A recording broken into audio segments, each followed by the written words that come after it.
Sir కుమారి aunty big boss హౌస్లోకి వెళ్ళబోతుంది అని social మీడియాలో విపరీతంగా ప్రచారం జరుగుతుంది. మామూలుగా సోషల్ మీడియాలో ఎవరు ట్రెండింగ్ అయినా సరే ఆ తర్వాత మనం బిగ్ బాస్ హౌస్లో వెంటనే చూసేస్తున్నాం వాళ్ళని. మరి ఇప్పుడు కుమారి ఆంటీని కూడా బిగ్ బాస్ హౌస్లో చూసే అవకాశం ఏమన్నా ఉందా సార్? అంటే ఎలా అయిపోయిందంటే ఇప్పుడు పల్లవి ప్రశాంత్ గారు ఎప్పుడైతే ఆయన ఎట్లా బిగ్ బాస్లోకి వచ్చారో సోషల్ మీడియాలో బాగా ఫెమిలియర్ నేము ఫేమ్ వచ్చిన వాళ్ళు బిగ్ బాస్కి వస్తారన్నట్టుగా ఒక ఆనవాయితీ ఏదో చూపిస్తున్నారు. బట్ పల్లవి ప్రశాంత్ గారు కూడా ఇంచుమించు 3వ సీజన్ 4వ సీజన్ నుంచి ట్రై చేస్తే ఆయన 7th స్టేషన్కి వచ్చాడు. అనూహ్యంగా కొన్ని రకాల సెట్టింగుల ద్వారా మొత్తానికి ఆయన విన్నర్ అయిపోయాడు. సెట్టింగ్లే అని అంటున్నాను, తప్పుగా అనుకోవద్దు. ఎందుకంటే ఓటింగు రేటింగ్ అంటే మళ్ళీ అది వేరే కథ, అదేం లేదు కదా, మనకు తెలిసిపోతుంది డైరెక్షన్ అనేది. అంటే కేవలం ఈయన రైతు బిడ్డగా సానుభూతి గెయిన్ అవ్వడంతో అది బాగా వర్కౌట్ అవ్వడం, రేటింగ్లో వర్కౌట్ అవ్వడం, మొత్తానికి డెసిషన్ మా వాళ్ళు అలా డెసిషన్ తీసుకున్నారు, బిగ్ బాస్ వాళ్ళు. సో ఇంకప్పటి నుంచి ఏమిందంటే ఎవరు మీరు అన్నట్టు సోషల్ మీడియాలో బాగా వైరల్ అయినా కూడా వాళ్ళని తీసుకున్నారు. అండ్ మోర్ ఓవర్ బిగ్ బాస్లో ఉన్న కాన్సెప్ట్ కూడా ఎలా ఉందంటే మొదట్లో ఓన్లీ కొన్ని కళారంగాలకు సంబంధించిన వాళ్ళనే పిలిచేవాళ్ళు. స్టార్టింగ్ మీరు చూస్తే 1-2 ఎపిసోడ్లు. ఆ తర్వాత నుంచి ఎలా అయిపోయిందంటే ఇట్లా మీరు అన్నట్టు యూట్యూబర్లు గాను ట్రెండీగా ఉండే వాళ్ళని, సోషల్ మీడియాలో బాగా ఫేమ్ ఉన్న వాళ్ళని, లేదా ఒక పర్టికులర్గా వాళ్ళొక డిఫరెంట్ యాంగిల్లో బాగా షార్ట్ ఫిల్మ్స్ చేసి వాళ్ళు నేమ్ తెచ్చుకున్న వాళ్ళు కానీ, లేదంటే బాగా సాంగ్స్ వాళ్ళ మటుకు వాళ్ళే సొంతంగా రాసి కంపోజ్ చేసుకున్న వాళ్ళు కానీ, మొత్తానికి కళలకు రిలేటెడ్గా ఉండేది. బట్ లాస్ట్ 2-3 సీజన్ నుంచి చూస్తే ఆ కళలకు సంబంధించిన కాదేది బిగ్ బాస్కి అనర్హం, బిగ్ బాస్ టైటిల్కి కానీ బిగ్ బాస్లో ఎంట్రీకి కానీ అనర్హం అన్నట్టుగా చాలా రకాలుగా ఒక్కొక్కరు హైప్ అవుతున్నారు. ఇప్పుడు ఆయన ఎవరు బోలే అని ఉన్నారు, ఆయన ఓన్లీ సాంగ్స్, నేను బోలే అంటే హీరో అన్నట్టుగా ఏదో ఒక సినిమా కూడా చేశారు. అవును, ఆ విధంగా అంతకుముందు గంగవ్వ కూడా ఇట్లా ఆవిడకి అసలు యూట్యూబ్ ఛానల్ కూడా ఏం లేదు. బట్ ఇలాగే ఇప్పుడు మీరు అంటున్న కుమారి ఆంటీ లాగే ఆవిడ ఒక క్లిక్ అవ్వడం, ఆవిడ మళ్ళీ బిగ్ బాస్లోకి రావడం. బిగ్ బాస్లోకి వచ్చినప్పుడు కూడా వాళ్ళు పెట్టే టిపికల్గా డిఫరెంట్ గేమ్స్ ఏవైతే ఉన్నాయో ఆ గేమ్స్ అన్నీ కూడా తట్టుకొని నిలబడగలిగితేనే అది కదా ఫైనల్ విన్నారు. అలా ఏం లేదు, రకరకాల రంగాల నుంచి రకరకాల డిఫరెంట్ ఏజ్ ఫ్యాక్టర్ను కూడా తీసుకొచ్చి పెట్టడము. అందరూ ఒకేలాగా ఎలాగ ఆడగలుగుతారు? ఆడలేరుగా. ఇప్పుడు శివాజీ గారు ఉన్నారు, ఆయన చాణుక్య అని పేరు వచ్చింది కానీ అన్ని గేమ్స్ ఆయన పార్టిసిపేట్ చేయలేకపోయాడు. ఏజ్ కూడా సహకరించాలి కదా. ఇప్పుడు 20 ఏళ్ళ కుర్రోడు గెంతి ఫ్రీగా మూవ్ అయిన దానికి 50 ఏళ్ళ కుర్రోడు మూవ్ అయిన దానికి తేడా లేదా? గంగవ్వ లాంటి ఆవిడ గేమ్స్ ఏం ఆడుతుంది. తర్వాత అంతకుముందు ఫస్ట్ సీజన్కో సెకండ్ సీజన్కో బాబు గోగినేని వచ్చారు, ఆయన ఒక నాస్తికులు సంథింగ్, ఆయన ఒక డిఫరెంట్గా ఆయన కూడా తీసుకున్నారు. అంటే రకరకాల విభిన్న కళలకి విభిన్న రంగాలకి చెందిన వాళ్ళని తీసుకొచ్చి అందరినీ, అంటే డిఫరెంట్ యాటిట్యూడ్స్ ఉన్నవాళ్ళు, డిఫరెంట్ మైండ్ సెట్ ఉన్న వాళ్ళని తీసుకొచ్చి ఒక ప్లాట్ఫామ్ మీద కూర్చోబెట్టి వాళ్ళు ఒక ఫ్యామిలీ మెంబర్స్గా బతికితే, మనుగడ సాగిస్తే ఎలా ఉంటుంది, ఏ సందర్భాల్లో వాళ్ళ ఆర్గ్యుమెంట్ వస్తాయి, ఏ సందర్భాల్లో వాళ్ళు ఎలాగా వాళ్ళ మధ్య పొరపచ్చలు ఎలా వస్తాయి అనేది కాన్సెప్ట్. కానీ ఇప్పుడు ఎలా అయిపోయిందంటే బిగ్ బాసే కాన్సెప్ట్ ఇచ్చేస్తున్నారు.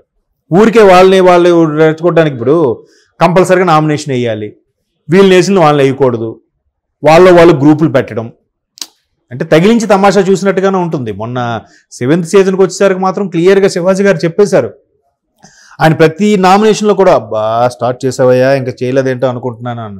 అంటే క్లియర్గా బిగ్ బాసే తగ్గు పెట్టడం, బిగ్ బాసే మళ్ళీ క్లియర్ చేయడం, బిగ్ బాసే ఆర్గ్యుమెంట్ చేసేలా చేయడం, బిగ్ బాసే మళ్ళీ పనిష్మెంట్ ఇవ్వడం. అంటే చురకం ఆయనే పెడతాడు, వెన్న ఆయన రాసేస్తున్నాడు కదా. సో ఇది ఒక రకమైన ఆట విడిపోయిపోయింది.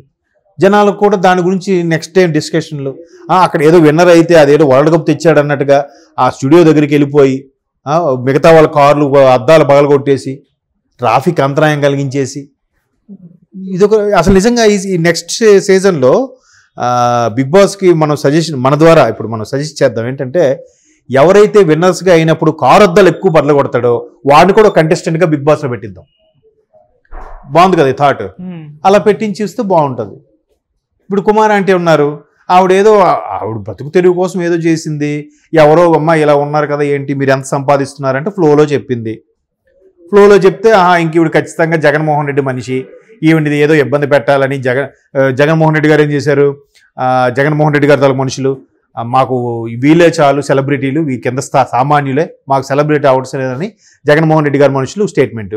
వెంటనే టీడీపీ వాళ్ళు ఏంటి, మీరు అందుకే నిజంగా మీ వాళ్ళు సెలబ్రిటీలు అయితే మీ రాష్ట్రం వదిలిచి పక్క రాష్ట్రం హైదరాబాద్ ఎందుకు వచ్చారని వీళ్ళు.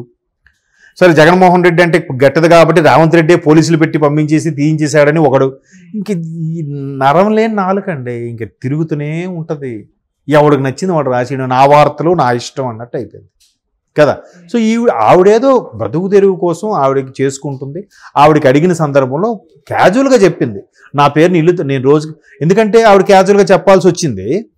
ఆవిడకి రోజుకి 60,000 దాకా వస్తుందంట. 60,000లో ఒక 30,000 40,000 తీసినా ఇంక 20,000 రోజుకి మిగులుతుంది. రోజుకి 20,000 అంటే నెలకి ఎంత పడింది, 6 లక్షలు ఎంత పడింది కదా. 6 లక్షలు సంపాదించుకుంటుంది ఈవిడ, అసలు సూపరు అన్నట్టుగా అనుకున్నారు.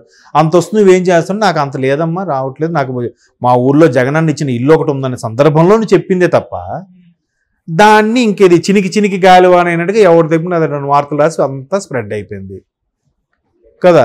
ఆ స్ప్రెడ్ అయిపోవడంతో ఆవిడ హైలైట్ అయిపోయింది. ఆవిడ అయిందా, మనం చేసాం కదా.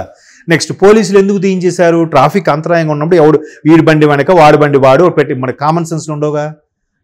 బండి ఎలా ఇప్పుడు తీస్తున్నా 5 నిమిషాలు అంటాడు తీయడు. వీడు వెళ్ళి ఆ ఎవరితో కూర్చొని కూల్గా కబుర్లు చెప్పుకుని తినేంతవరకు బండి అలాగే ఉంటుంది. ఆడి వెనక వాడు వెనక వాడు, అలా ట్రాఫిక్ జామ్. పోలీసు వాళ్ళు ఇబ్బంది పడతారు. అమ్మ పక్క తీయలేదు బండి, నువ్వు అసలు బండి నీ బండి పెట్టడంలో ఇవ్వని వచ్చాను పోలీసులు అంటారు. దాని తిరిగి మొత్తం రేవంత్ రెడ్డి గారి వరకు వెళ్ళింది. ఎట్లా దీన్ని ఏది మొదలు ఏది అంత అంటే ఏం చెప్తావు చెప్పండి కదా. కాబట్టి ఇంక ఇలాగ హైప్ అయిపోయిన వాళ్ళందరూ రేపు బరిలెక్క గారు కూడా బిగ్ బాస్కి వెళ్తారు. ఇంక అలా అనుకోవచ్చా. ఇవాళ కుమార్ ఆంటీ, రేపు బరిలెక్క గారు, ఇంకో మొన్న ఆయన ఎవరండి వైజాగ్లో బోటు కాలిపోయి ఇస్ అయింది కదా, వైజాగ్ ఒక అబ్బాయి, పూర్ణ మార్కెట్ అబ్బాయి సంథింగ్. తర్వాత లోకల్ బై నాని, తర్వాత బరిలెక్క నన్ను కొట్టిందని చెప్పి ఎవరో ఒక ఆయన వస్తున్నాడు ఈ మధ్యన, నన్ను కొట్టిందని ఆయన. ఇంక ఇలాంటి వాళ్ళందరినీ బిగ్ బాస్లో తీసుకెళ్తే అదొక ఆనందం. మరి ఎట్లా ఏం మాట్లాడతాం చెప్పండి. కాబట్టి ఒక రూల్, ఒక గేమ్ అంటే ఇప్పుడు రాజకీయాలకు ఎలాగైతే గేమ్ రూల్స్ అంటూ ఉండవో, బిగ్ బాస్ కూడా గేమ్ రూల్స్ లేనట్టున్నాయి అంతే కదా. వయసుకి అంతరం లేకుండా, వయసుతో సంబంధం లేకుండా, కళలకి లేదా నిష్ణాతులుగా అంటే ఎవరి రంగంలో వాళ్ళు నిష్ణాతులుగా ఉండే వాళ్ళకి సంబంధం లేకుండా ఎవడు సోషల్ మీడియా హైప్ అయితే వాడు తీసుకొచ్చి పెట్టాడు. ఇప్పుడు పల్లవి ప్రశాంత్ ఉన్నారు, నేను రైతు బిడ్డ అన్నారు. రైతు బిడ్డ ఇచ్చిన మొదటి మొక్కే ఆయన పోగొట్టేశాడు. రెండో మొక్క కదా నాగార్జున గారు ఇస్తే మళ్ళీ ఆ డైలాగ్ కొట్టిన తర్వాత సీరియస్నెస్ తీసుకున్నాడు. ఆయన కొట్టకపోతే సీరియస్నెస్ తీసుకోడుగా, మరి అప్పుడు ఆయన రైతు బిడ్డ అవుతాడు. అంటే విమర్శించాలని కాదు నా ఉద్దేశం. కాబట్టి జనాలందరూ కూడా ఎవరి వృత్తి ఎవరి కళ్ళ మీద ఇంట్రెస్ట్ కన్నా బిగ్ బాస్లోకి వెళ్ళి కనబడాలి, నేము ఫేము వచ్చేయాలనే ఇంట్రెస్ట్ ఎక్కువ ఉంటుంది కదా. కాబట్టి చూద్దాం, మీరు అన్నట్టు బిగ్ బాస్లోకి వస్తే ఈవిడి వెర్షన్ ఎలా ఉంటుందో. అక్కడ కూడా ఆ బిగ్ బాస్లో అందరికీ వంట చేసి, రోజుకి ఎవరు వంట చేసుకోవాలి కదా, ఈవిడే వంట చేసి పెడతారో, దానికి ఎటువంటి టాస్క్ ఇస్తారో బిగ్ బాస్. ఇవన్నీ వేస్ట్ అండి. ఇవన్నీ మనం సరదాగా మాట్లాడుకునే వరకు ఉంటాయి. కానీ వాళ్ళ ద్వారా ఇప్పుడు ఇలా మనం ఎక్స్పెక్ట్ చేస్తున్నాం కదా, వాళ్ళు మన ఎక్స్పెక్టేషన్స్కి బియాండ్ ది ఎక్స్పెక్టేషన్స్ అట్లాంటి వాళ్ళని తీసుకోరు, వేరే వాళ్ళని తీసుకుంటారు. చూస్తున్నాను కావాలంటే ఆల్రెడీ ఇప్పటి నుంచి గ్రౌండ్ వర్క్ సెలక్షన్ స్టార్ట్ అవుతుంటుంది.